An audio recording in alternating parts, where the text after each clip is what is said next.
Hello friends, এই ভিডিওতে বলবো হ্যাভ ভার্ব এবং হ্যাড ভার্বের দুটো ডিফারেন্স। কোথায় হ্যাভ ভার্ব বসে, কোথায় হ্যাড ভার্ব বসবে। HAVE have, HAD had. So দেখো, প্রথমে প্রাইমারিলি বলি have present form, had past form, basic outline. Okay, একটা ছোট কনসেপ্ট বলি, হ্যাভের পর নাউন বসে এবং যেটা আরো সূক্ষ্ম জিনিস মনে রাখার, বাংলায় কর্তার র থাকে। কর্তা বলতে সাবজেক্ট, সাবজেক্টে রটা থাকবে, বৈশিণ্য র। ওকে, আমার একটি বই আছে, দেখো আমারই র আছে, সো আমার মানে এখানে হ্যাভটা ইউজ হবে। এটা মনে রাখার উপায় বললাম একটা, আমার একটি বই আছে, I have a book.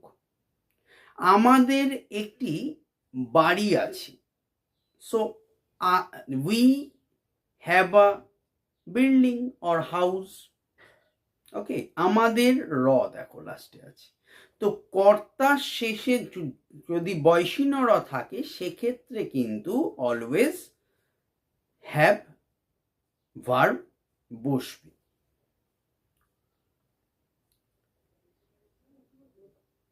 We have the courage to do it. আমাদের এই কাজটা সাহসিকতার সঙ্গে করতে হবে। We have the courage to do it.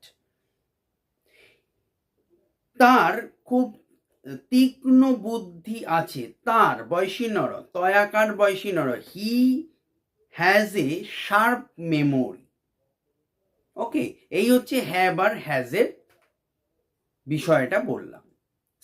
Subject অনুযায়ী ভ্যারি হয়। Have has, I have, we have, you have, they have, বাদ বাকি সব হ্যাজ। হি হ্যাজ, থার্ড পার্সনে সব হ্যাজ বসে। He has, she has, it has, any kind of name has.